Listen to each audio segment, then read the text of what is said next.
Hey everybody, and welcome back to this week's episode of Flick News. Izola here with Flick Direct, and I've got a few things to update you on in movie news. So grab your popcorn, sit back, relax, and let's get this started. Okay, so we're going to start off with some very big news that I am super excited about. And although it's not actually part of just one movie in particular, it actually encompasses a part of what makes movies, especially action movies. And what I'm trying to get at is that stunts are now going to be part of the Oscars. And I've said it time and time again, especially after Fall Guy, that it just needs to be recognized. The stunt performers, the action sequences themselves, and I know we do have certain categories in the Oscars, but stunts in general have never been recognized.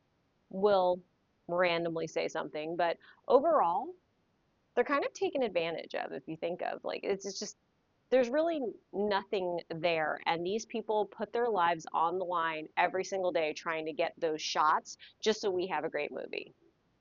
Just think about movies like Mission Impossible, the John Wick movies. I mean, I can go on and on about how many movies have action sequences that have stunt doubles performing these stunts just so that we can be entertained. And yes, I know Tom Cruise pretty much tries to do all of his own stunts, even though they stop, or at least try to stop him. But how do you stop him?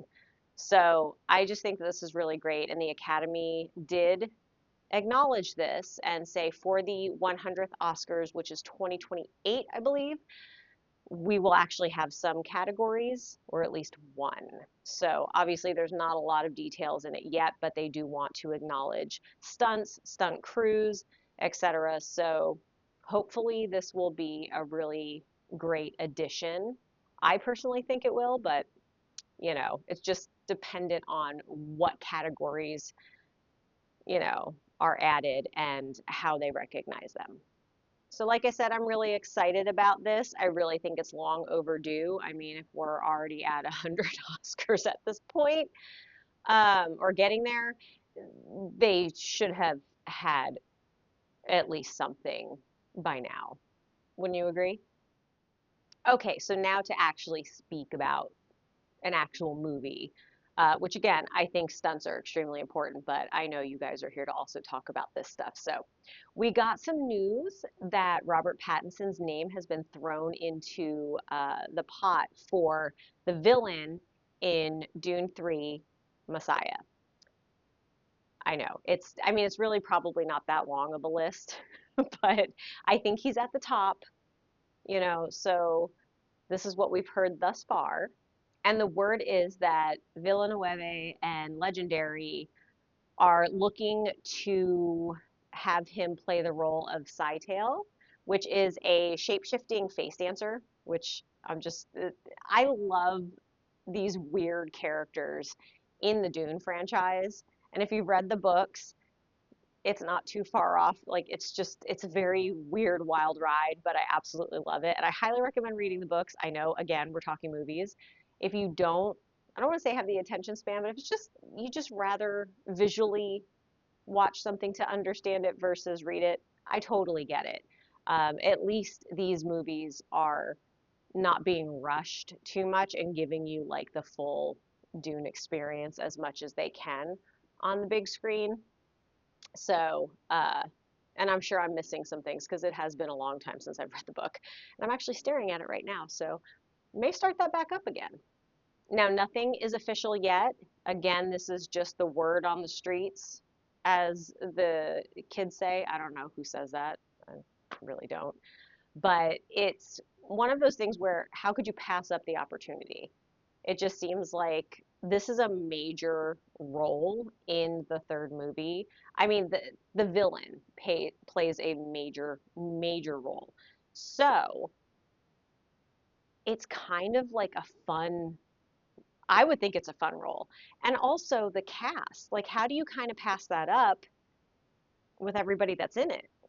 Oh, and let's not forget that Jason Momoa has been teasing that his character's coming back. I mean, I know we all saw him die, but did we really? Did he really die? read the book or wait till the movie to find out.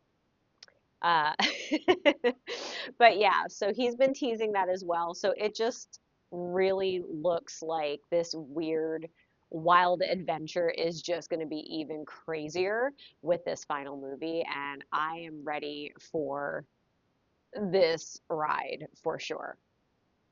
Hopefully you are too. I can't wait to hear what else is coming down the pipeline. Obviously, we don't really have too much more than what I'm giving you, which is not even a confirmation, but it's kind of exciting, fun news, even if it's a rumor. But be sure to tune back in, and if I do get any more information, I will definitely let you guys know. So back in 2022, Dave Trachtenberg gave us a kind of refresh on the Predator franchise with Prey. If you guys have not seen that movie, it is so good. It kind of reminded me of my childhood when I saw the first Predator movie, right? Like it's just edge of your seat, just really, holy crap, what's going to happen next? And it really needed this just refresh. And it's not a reboot because it takes place, what, in the 1719, I believe.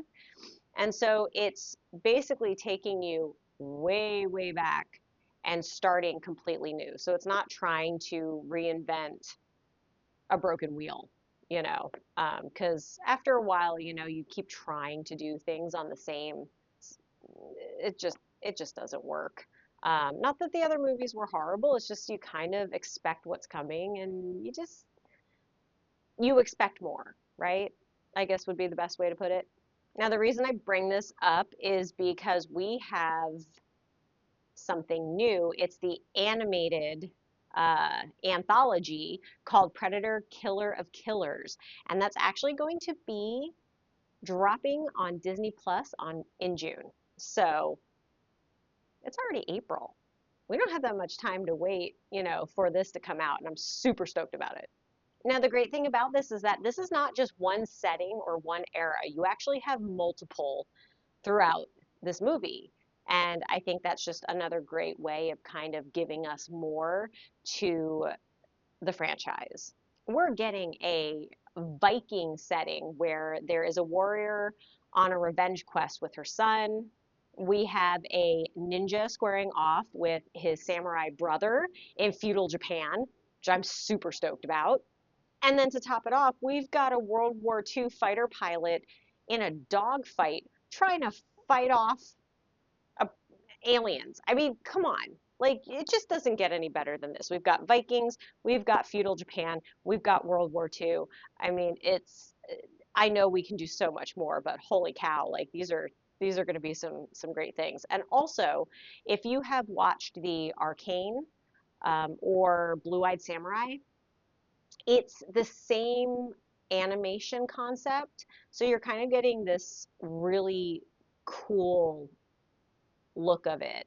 At first, when I saw Arcane, I was a little hesitant because it was definitely a newer type of animation, but it worked so well. And I really think that this is going to work with this as well. So I'm just so excited and can't wait for this. Now, don't forget, we've got Predator Badlands in November coming out, and then we also have Prey 2 on the way as well. So it's a pretty darn cool time to be one of these, you know, alien fans or, you know, be into alien hunting.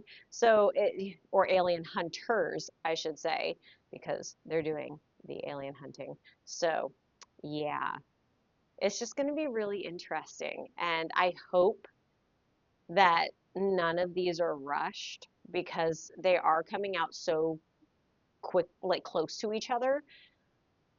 But I think if they've learned anything from past movies, they've probably had all of this in the works for a long time and have just been kind of cleaning it up along the way. So I think we're going to be okay, but I'm not going to hold my breath just because we have been disappointed on multiple occasions.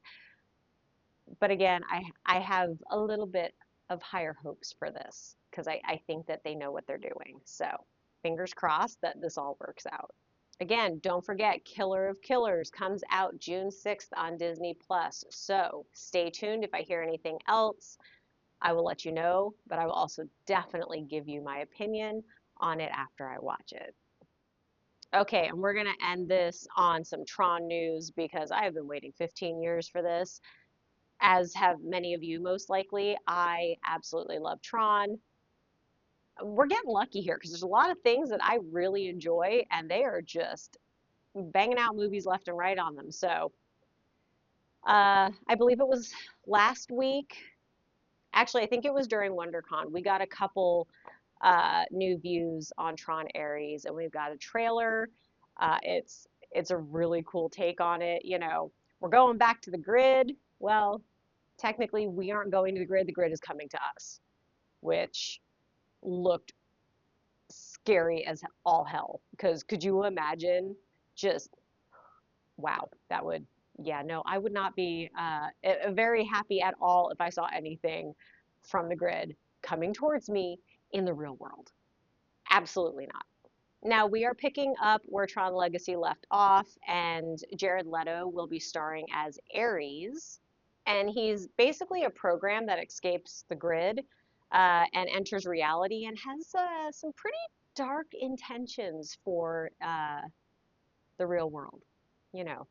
So, yeah, it's just giving me more AI vibes, which make me nervous. But, you know, hey, I swear movies, some of them just become reality. Hopefully not this much reality, please, because that would be, this would be crazy. Now, I was reading some things and they were talking to the director, and he actually had this kind of funny yet interesting take on the character Ares. And pretty much he called him like Pinocchio. He basically said Ares wants to be a real life boy, not entire quotes, but essentially that's the gist of it. He wants to be real. He wants to live in the real world. And I mean, I guess growing up in the grid, is that what we would say? Uh, you know, there's not really any real world experiences there, so I can kind of see why maybe intentions are thought to be dark. Roning says it's like he's a newborn seeing the world for the first time, which is again another interesting take because if you think about seeing things just for the very first time, it's overwhelming, it's amazing, it's unexpected, it's scary. Again, being a program, how much in regards to feelings is it remains to be seen, and obviously that'll be shown in the movie. But the movie is apparently going to be diving really deep into identity, um, and what it really means to be human. So I think it's going to have some really good aspects on humanity, identity, you know, just trying to live in the world.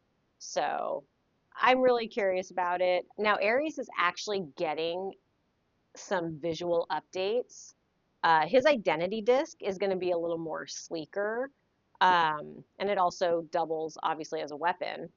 But don't worry, if you are an OG fan of the classic, we're still going to have our nice circular discs. So don't worry, it's still going to be, we're going to have old school, new school, okay? We're just going to blend it all together. It's, you know, so I'm excited about that because I didn't want anything to change too much. But watching the trailer, you can tell that they definitely kept a lot of things looking the same, even though, I mean, they really didn't give us much to, I don't want anything spoiled, so I'm okay with that, but still, just don't change it too much. That's all I ask. Bottom line is Aries is breaking out, obviously. Stakes are even bigger, and Tron is evolving. So we definitely have a lot to look forward to when this movie comes out. And with that, this concludes this week's episode of Flick News. Please be sure to like and subscribe to all of our channels and socials so you never miss out on any entertainment news. Thanks for watching, and we'll see you next time. Bye.